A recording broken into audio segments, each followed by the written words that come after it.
नमस्कार, आप देख रहे हैं दूरदर्शन किसान कार्यक्रम कृषि दर्शन में आप सभी का स्वागत है। मैं हूं आपके साथ ज्योत्सना टंडन। कृषि दर्शन एक ऐसा कार्यक्रम है जिसमें हम आपको खेती किसानी से संबंधित तमाम विशेष जानकारियां देते हैं। वर्तमान महामारी के बीच हमारे किसान भाई बहन और खेतीहर मजदूर कड़ी मेहनत और परिश्रम कर रहे हैं, केवल इसलिए कि हमारे घरों में भोजन की कमी ना होने पाए। इसलिए हमारा भी कर्तव्य बनता है कि हम आपको कृषि जगत से जुड़ी तमाम जानकारियां समय से पहले पहुंचा सके। अपने आज के इस कार्यक्रम में हम आपको जानकारी देने वाले हैं नैनो जैव उर्वरक के बारे में। बात होगी ग्वार की खेती और उसके प्रसंस्करण की कि किस तरह से आप इसकी खेती और प्रसंस्करण करके अपनी आर्थिक स्थिति में इजाफा कर सकते हैं। मिलवाएंगे आपको शिमला की एक सफल महिला किसान से और अंत में बात होगी परंपरागत कृषि विकास योजना की। किसान भाइयों बहनों, हर बार की तरह आज भी आपके लिए लेकर आए हैं 3 सेगमेंट्स, विज्ञान और किसान, कृषि स्टार्टअप और फार्मिंग इंडिया। तो फिर आइए देर किस बात की, अपने आज के कृषि दर्शन कार्यक्रम की शुरुआत करते हैं।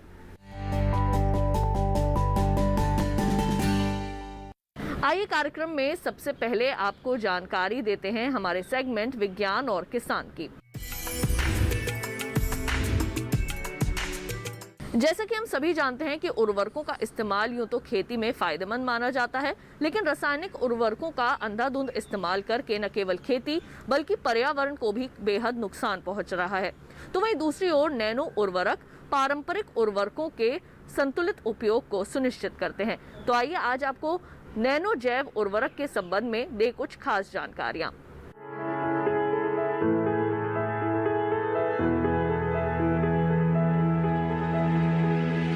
नैनो उर्वरक पारंपरिक उर्वरकों, मिट्टी कोलाइड्स और पौधों के भागों से निकाले गए नैनो कण होते हैं, जो उर्वरकों के साथ क्रिया करके पौधों को पोषक तत्वों के बेहतर और प्रभावी अवशोषण के लायक बनाते हैं।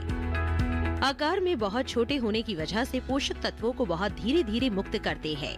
इसका ये मतलब हुआ कि एक बार डाला उर्वरक ज्यादा लंबे समय तक फसलों को पोषण देता रहेगा। इसके अलावा ये पोषक तत्वों की लीचिंग और वाष्पीकरण की वजह से होने वाले नुकसान को भी कम करते हैं। बहुत ज्यादा प्रतिक्रिया वाले होने की वजह से पोषक तत्वों की जैव उपलब्धता में भी सुधार करते हैं और पर्यावरण जोखिमों को भी कम करते हैं। मिट्टी के भौतिक और रासायनिक गुण सुधारने में भी इनकी महत्वपूर्ण भूमिका है। यही वजह है कि इनके इस्तेमाल से पैदावार बढ़ती है और लागत में कमी आती है।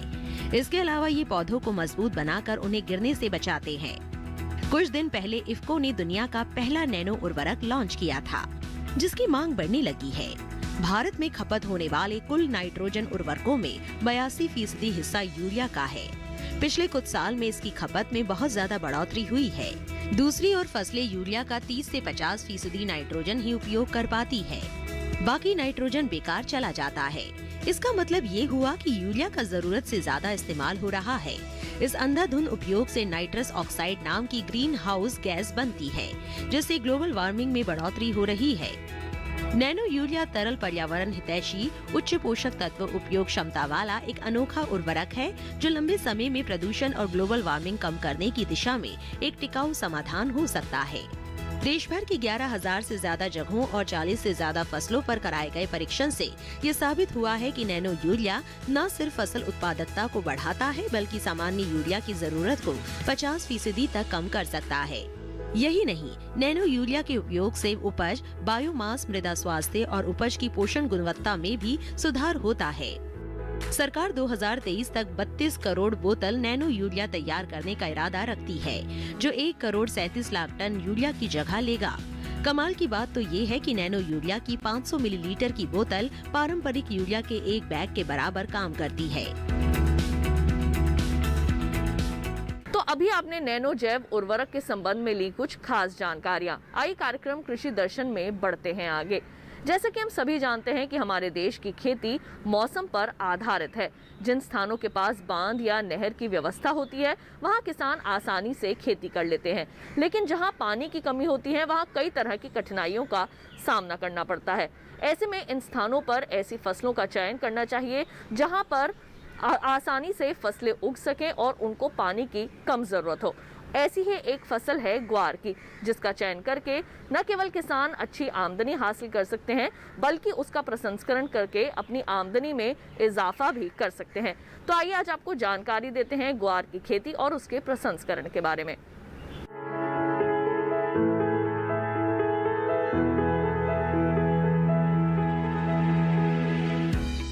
कम पानी में उगने वाली फसलों का मूल्य संवर्धन करने से बागवानी से भी ज्यादा उत्पादन किसानों को मिला है।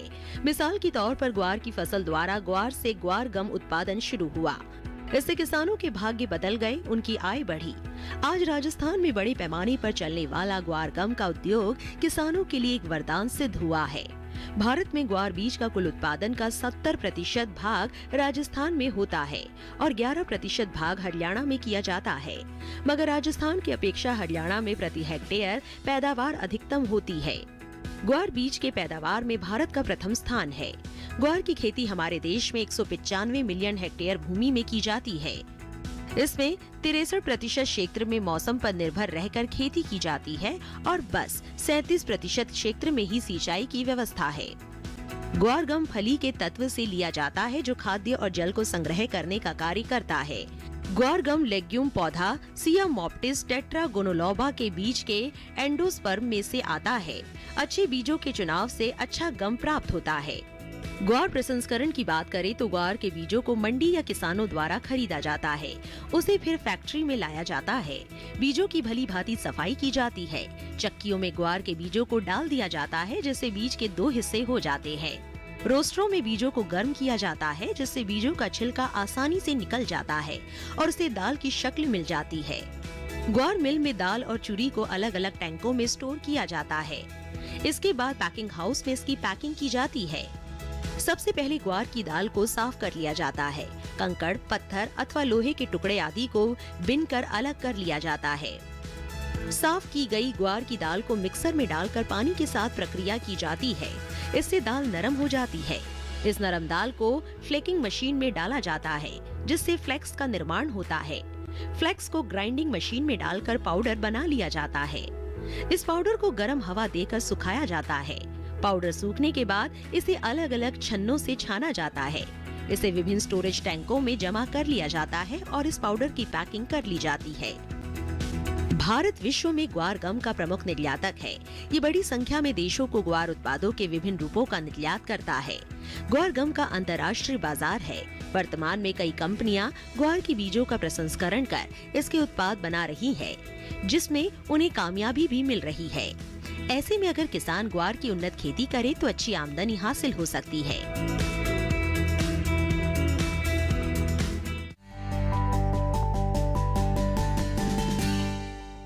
तो अभी आपने ग्वार की खेती और उसके प्रसंस्करण से संबंधित तमाम विशेष जानकारियां हासिल की। इसके साथ ही कार्यक्रम कृषि दर्शन में वक्त हो चला है एक छोटे से ब्रेक का। जल्द लौटेंगे वापस लेकर अपना अगला सेगमेंट कृषि स्टार्टअप। कहीं मत जाइए, देखते रहिए दूरदर्शन के साथ।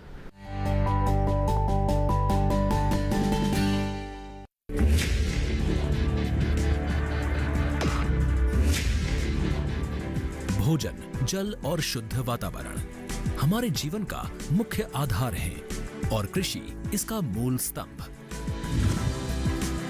पिछले 60 वर्षों में विज्ञान आधारित कृषि का व्यापक प्रसार हुआ है। साथ ही कृत्रिम संसाधनों के बढ़ते प्रयोग से कृषि की सतत क्षमता पर चिंताएं बढ़ी हैं। प्रधानमंत्री श्री नरेंद्र मोदी जी के दूरदर्शी नेतृत्व के अंतर्गत रसायन मुक्त जैविक खेती एक महत्वपूर्ण प्रयास है। रसायन मुक्त जैविक खेती को बढ़ावा देने के लिए 5 वर्ष पूर्व सरकार ने परंपरागत कृषि विकास योजना तथा उत्तर पूर्व भारत में जैविक मूल्य श्रृंखला योजनाएं आरंभ की। ऑर्गेनिक फार्मिंग को देश भर में बढ़ावा देने के लिए सरकार अनेक प्रयास कर रही है। इसके लिए परंपरागत कृषि विकास योजना के तहत काम किया जा रहा है। न सिर्फ ऑर्गेनिक फार्मिंग को बल दिया जा रहा है, बल्कि उसके लिए वैल्यू एडिशन और मार्केट की व्यवस्था भी की जा रही है। भारत सरकार एवं किसानों के सम्मिलित प्रयासों से आज देश के लगभग 36 लाख किसान 38 लाख हेक्टेयर क्षेत्र में जैविक खेती कर रहे हैं। इसके अतिरिक्त हमारे देश के अनेक ऐसे क्षेत्र हैं जहां आज भी पारंपरिक जैविक खेती हो रही है। इन पारंपरिक जैविक क्षेत्रों को जैविक प्रमाणीकरण सुलभ कराने हेतु पीजीएस के अंतर्गत लार्ज एरिया सर्टिफिकेट का प्रावधान किया गया है। इस प्रक्रिया की विशिष्टता ये है कि इसमें प्रमाणीकरण मात्र 2 से 3 महीनों में हो जाता है, जबकि सामान्य परिस्थितियों में इसमें 2 से 3 वर्ष का समय लगता है। अंडमान निकोबार केंद्र शासित प्रदेश के कार निकोबार एवं नैन काउरी द्वीप समूह देश के सर्वप्रथम ऐसे प्रमाणीकृत जैविक क्षेत्र हैं। अभी हाल ही में संपूर्ण लक्षद्वीप को जैविक खेती के रूप में प्रमाणित किया गया है। वर्ष 2016 में सिक्किम राज्य पूर्ण जैविक कृषि राज्य के रूप में प्रमाणित हो चुका है। सुदूर उत्तर में हिमालय श्रृंखला के बीच स्थित लद्दाख ने भी पूर्ण जैविक के लक्ष्य की ओर बढ़ना शुरू कर दिया है। जैविक उत्पादों को बाजार सुलभ कराने तथा किसानों की उपभोक्ताओं तक पहुंच बनाने के लिए एक समर्पित जैविक खेती पोर्टल भी बनाया गया है। जैविक खेती पोर्टल के जानकारी मंच और विपणन मंच के माध्यम से किसानों को उच्च गुणवत्ता उत्पादन तथा बाजार उपलब्ध कराया जा रहा है। आशा है देश के सभी राज्य अपने जैविक क्षेत्रों का विस्तार करेंगे और देश में जैविक कृषि क्रांति को मजबूत करने में योगदान देंगे। जैविक उत्पादों की देश और विदेशों में बढ़ती मांग तथा जैविक उत्पादों का बढ़ता बाजार, किसानों की उपभोक्ताओं तक पहुंच तथा जैविक एफपीओ द्वारा जैविक कृषि व्यापार में भागीदारी हमारे किसानों को अपनी आय बढ़ाने का अवसर दे रहा है। पिछले 5 वर्षों में जैविक कृषि उत्पादों का निर्यात दोगुने से अधिक बढ़कर 7,000 करोड़ रुपए से अधिक का हो गया है और इसमें प्रतिवर्ष 20% से अधिक की वृद्धि हो रही है। उम्मीद है पारंपरिक क्षेत्र के किसान भी इस बढ़ते बाजार से लाभान्वित होंगे और जैविक कृषि आंदोलन को आगे बढ़ाएंगे। किसानों की मुस्कान समृद्ध हिंदुस्तान की है पहचान।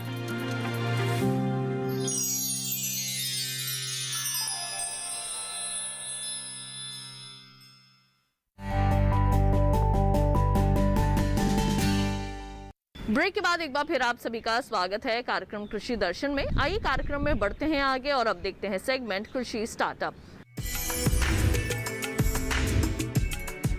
जैविक खेती करके न केवल आप अच्छा फसलों का उत्पादन हासिल कर सकते हैं बल्कि गुणवत्ता युक्त फसल हासिल कर सकते हैं। आइए आज आपकी मुलाकात करवाते हैं हिमाचल प्रदेश शिमला की एक ऐसी ही सफल महिला किसान से जिन्होंने जैविक खेती अपनाकर न केवल फसलों का अच्छा उत्पादन हासिल किया है बल्कि दूसरे किसानों को भी जैविक खेती करने के लिए प्रोत्साहित किया है। आज वे कई महिला किसानों के लिए प्रेरणा स्रोत भी बन गई हैं।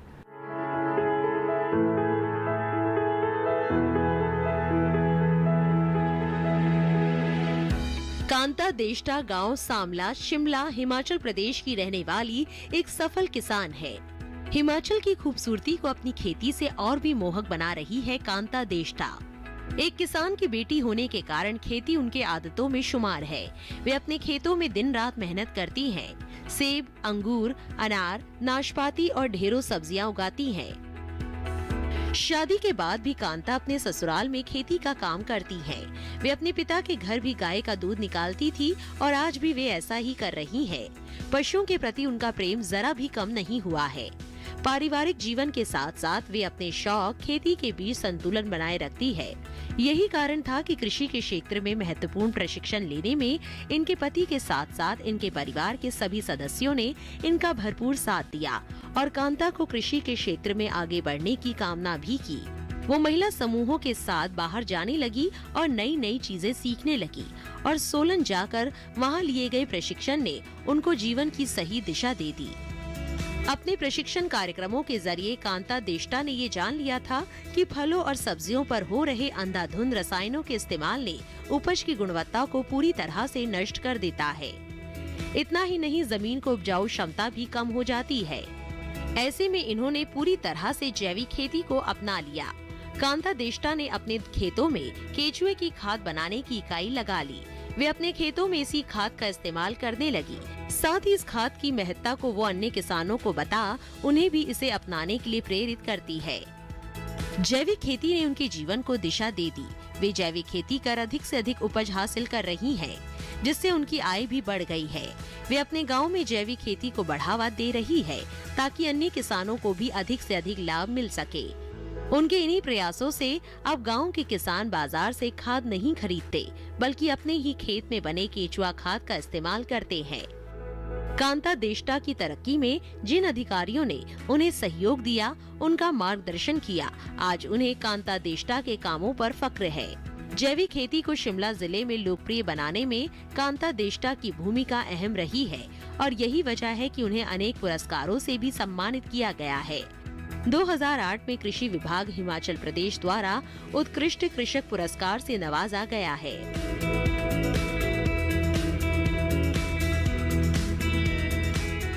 तो अभी आपने देखा सेगमेंट कृषि स्टार्टअप और इसमें आपने मुलाकात की हिमाचल प्रदेश शिमला की एक सफल महिला किसान से। इसके साथ ही कार्यक्रम कृषि दर्शन में वक्त हो चला है एक छोटे से ब्रेक का। जल्द लौटेंगे वापस अपने अगले सेगमेंट फार्मिंग इंडिया के साथ। देखते रहिए दूरदर्शन किसान।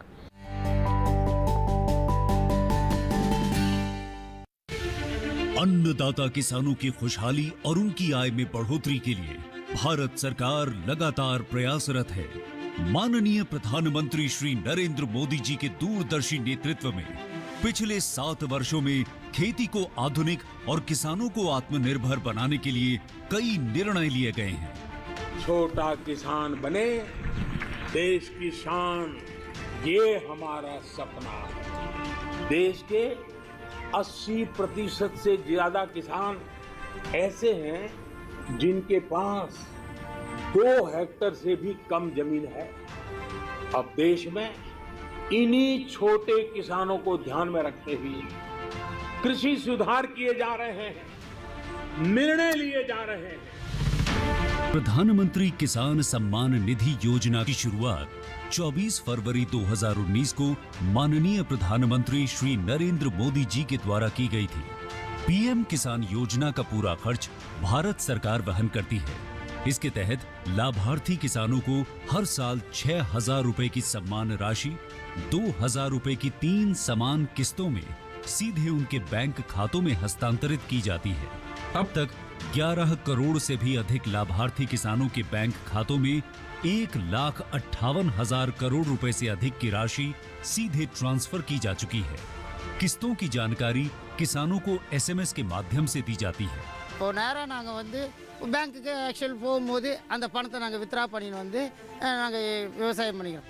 इस मदद से बुआई के पहले अब किसानों को बीज, खाद, कीटनाशक और कृषि संबंधी अन्य जरूरतों के लिए साहूकारों के आगे हाथ नहीं फैलाना पड़ता। અને એના લીધે મારે કોઈ જોડે કે સગા સંબંધી કે મિત્રો જોડે મારે ઉછીના પૈસા લેવાની જરૂર પડતી નથી અને એનાથી હું સારી એવી खेती કરી શકું છું।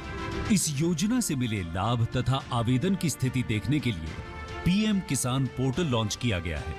इस पोर्टल के माध्यम से पात्र किसान अपना पंजीकरण स्वयं करने के साथ साथ अब तक मिले लाभ और अपने आवेदन की स्थिति फार्मर्स कॉर्नर से देख सकते हैं। इस योजना का लाभ पात्र किसानों को ही मिल सके, इसके लिए इस प्रक्रिया को फूल प्रूफ बनाते हुए इसे आधार और इनकम टैक्स वेरिफिकेशन के साथ साथ फिजिकल वेरिफिकेशन से भी जोड़ा गया है। इसके अलावा किसानों की सुविधाओं और जानकारी के लिए पीएम किसान मोबाइल ऐप भी विकसित किया गया है। पीएम किसान सम्मान निधि योजना का लाभ देश के सभी राज्यों और केंद्र शासित प्रदेशों के किसानों को मिल रहा है। इसे हासिल करके हमारा किसान सबल और आत्मनिर्भर हो रहा है। इस स्कीम ने हमारा भारत सरकार ने हमारा किसान के लिए बहुत बड़ा सम्मान दिया है। इसीलिए हम भारत सरकार को, प्रधानमंत्री नरेंद्र मोदी जी को हम बहुत बहुत धन्यवाद देती हूँ।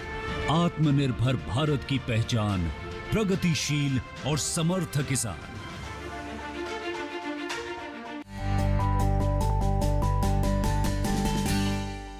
ब्रेक के बाद एक बार फिर आप सभी का स्वागत है कार्यक्रम कृषि दर्शन में। आइए कार्यक्रम में बढ़ते हैं आगे और अब देखते हैं सेगमेंट फार्मिंग इंडिया। यूं तो हमारी सरकार किसानों के फायदे के लिए कई तरह की योजनाएं लागू करती रहती है जिससे कि उनको आर्थिक लाभ मिल सके और कृषि के क्षेत्र में वो आगे बढ़ सकें, प्रगति के पथ पर आगे चल सकें और न केवल खुद बल्कि दूसरे किसानों को भी प्रोत्साहित कर सकें। आइए आज आपको जानकारी देते हैं परंपरागत कृषि विकास योजना के बारे में। ये योजना क्या है और किस तरह से आप इसका लाभ ले सकते हैं, तमाम जानकारियां हासिल करते हैं कार्यक्रम के इस भाग में।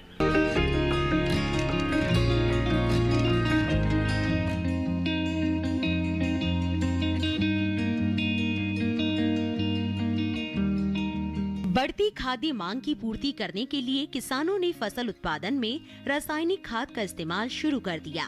मुनाफे में इजाफा देख किसान रसायनों पर निर्भर रहने लगे, लेकिन जल्द ही रसायनों के बढ़ते प्रयोग ने जहां मिट्टी की उपजाऊ शक्ति को कमजोर किया है, वहीं वातावरण को भी प्रदूषित किया है। इससे उत्पादन में कमी आने लगी, वहीं लोगों के स्वास्थ्य पर भी बुरा असर पड़ने लगा। यही कारण है कि किसान अब वापस जैविक खेती की तरफ रुख करने लगे हैं। जैविक खेती के तहत प्रकृति और पर्यावरण में संतुलन रखते हुए खेती की जाती है।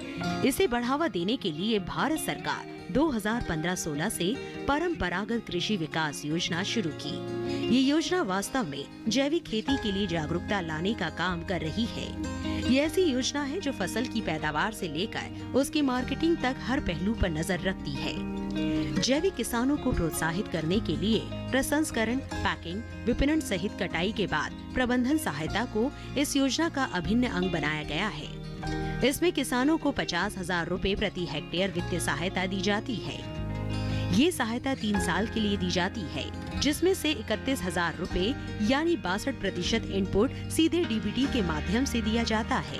इसमें जैव उर्वरक, जैव कीटनाशक, जैविक खाद, वर्मी कंपोस्ट, वानस्पतिक अर्क शामिल है। ये खुशी की बात है कि इसके प्रति किसानों में रुचि बढ़ रही है। आंकड़े बताते हैं कि 2015-16 से अब तक 4,425 हेक्टेयर क्षेत्र में 11,000 किसानों को लाभान्वित करने वाले 220 समूहों के लिए असम को कुल 29 करोड़ 59 लाख रुपए की राशि जारी की गई है। सरकार ने 2020-21 से बड़े पारंपरिक जैविक क्षेत्रों जैसे पहाड़ियों, द्वीपों, जनजातीय या रेगिस्तानी बेल्ट को प्रमाणित करने के लिए बड़ा क्षेत्र प्रमाणन कार्यक्रम शुरू किया है, जिसमें जीएमओ और कृषि रासायनिक उपयोग का कोई पिछला इतिहास नहीं है। पूरी प्रमाणन प्रक्रिया 3 से 6 महीने में पूरी हो जाती है। ये रूपांतरण अवधि को 2 से 3 वर्षों से कुछ महीनों तक कम कर देता है और किसानों को प्रीमियम कीमतों पर अपनी उपज का विपणन करने की अनुमति देता है। इस तरह सरकार अपनी ओर से हर संभव प्रयास में जुटी हुई है। वहीं किसानों की भी जिम्मेदारी है कि वो खेतों में रासायनिक खाद और कीटनाशकों का उपयोग न करें, बल्कि खेत में गोबर की खाद, कंपोस्ट, जीवाणु खाद, फसल अवशेष, फसल चक्र और प्रकृति में उपलब्ध खनिज जैसे रॉक फॉस्फेट, जिप्सम से पौधों को पोषक तत्व पर जोर दें। तो अभी आपने देखा सेगमेंट फार्मिंग इंडिया। इसके साथ ही हम उम्मीद करेंगे कि आज के कार्यक्रम में दी गई तमाम जानकारियां आप सभी के जरूर काम आएंगी। कृषि दर्शन आपका अपना कार्यक्रम है। इस कार्यक्रम के लिए अगर आप अपने कोई सुझाव देना चाहते हैं तो आप हमें पत्र लिख सकते हैं। हमारा पता है कृषि दर्शन, कमरा number 59A, CPC Doordarshan, Khelgaon, नई दिल्ली 110049। अगर आप हमें ईमेल करना चाहते हैं तो हमारा ईमेल आईडी है krishidarshandddk@gmail.com। अगर आप इस कार्यक्रम को दोबारा देखना चाहते हैं तो टीवी स्क्रीन पर दिखाए जा रहे QR कोड को स्कैन कीजिए या फिर दूरदर्शन किसान के YouTube चैनल पर भी जाकर आप इस कार्यक्रम के पहले के प्रसारित एपिसोड्स आसानी से देख सकते हैं। तो आज के लिए केवल इतना ही। मुझे दीजिए इजाजत, लेकिन वर्तमान स्थिति के बीच रखिए अपना ख्याल और देखते रहिए दूरदर्शन किसान। नमस्कार।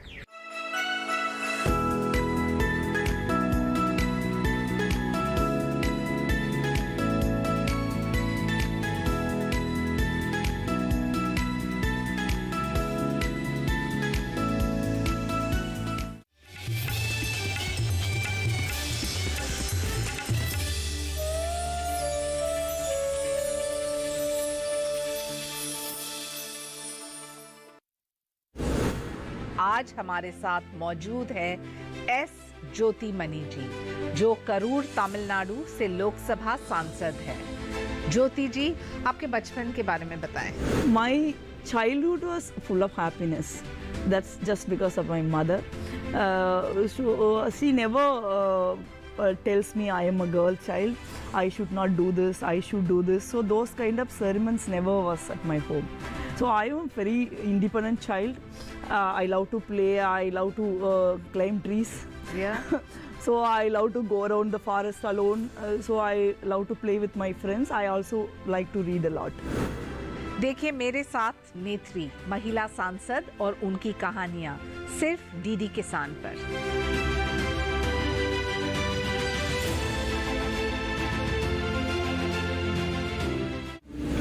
बचपन में होने वाली बीमारियों में से एक है कैंसर। जिसके लक्षण सीधे तौर पर दिखाई नहीं देते। बच्चों के शरीर और मानसिक बदलावों पर रखें नजर। जरूरी है समय पर पहचान और उचित इलाज। अंतर्राष्ट्रीय बचपन कैंसर दिवस पर विशेष समझदार बने, जागरूक रहे। बच्चों में होने वाले आम कैंसर, लक्षण और जागरूकता। स्वस्थ किसान इस शनिवार शाम 6 से 7 बजे डीडी किसान पर। द्रविड़ की कोचिंग, रोहित की रणनीति, ओडीआई में कैरिबियन पर फतेह। अब T20 की बारी। क्या टीम इंडिया फिर पड़ेगी भारी? वेस्ट इंडीज का भारत दौरा। देखिए 3 मैचों की सीरीज 16, 18 और 20 फरवरी 2022 को T20 का धमाल लाइव टेलीकास्ट डीडी स्पोर्ट्स पर।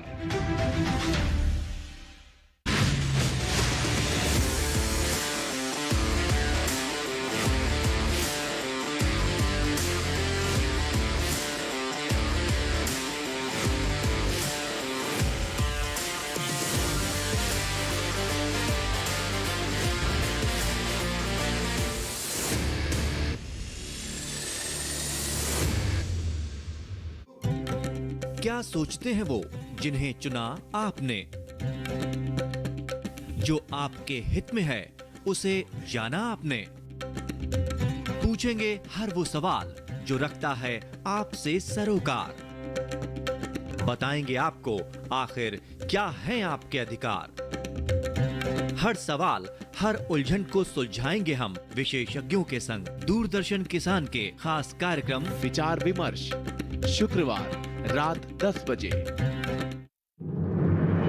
मन की बात है जन जन की, संघर्षों के कुछ किस्से, कहानी कुछ सफलताओं की, अनकही विरासत की, उम्मीदें नए भारत की। महीने के आखिरी रविवार का रहता है इंतजार। मलयाचल के आंचल से विंध्याचल के आंगन तक, ब्रह्मपुत्र के घाट से हिमालय के विस्तार तक होती है मन की बात प्रधानमंत्री के साथ। तो सुनिए इस महीने 27 फरवरी सुबह 11 बजे मन की बात आकाशवाणी और दूरदर्शन के सभी चैनलों पर। माननीय प्रधानमंत्री के प्रसारण के तुरंत बाद मन की बात का प्रादेशिक भाषाओं में अनुवाद आप सुन सकते हैं। आकाशवाणी और दूरदर्शन के संबद्ध प्रादेशिक चैनलों पर मन की बात के प्रादेशिक भाषाओं में अनुवाद का पुनः प्रसारण आप सुन सकते हैं रात 8 बजे आकाशवाणी और दूरदर्शन के सभी प्रादेशिक चैनलों पर। तो याद रखें, रविवार 27 फरवरी सुबह 11 बजे मन की बात।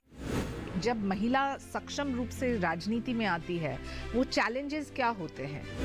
See, for women into politics itself a challenge.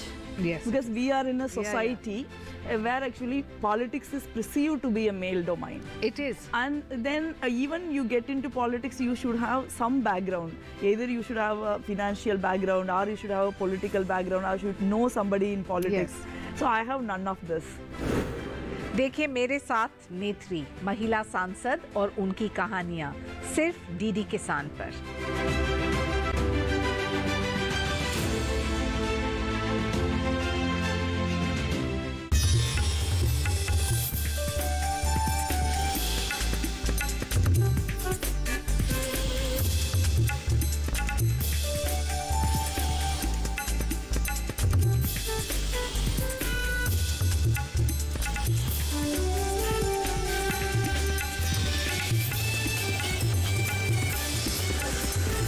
DD किसान, बदलते भारत की शान।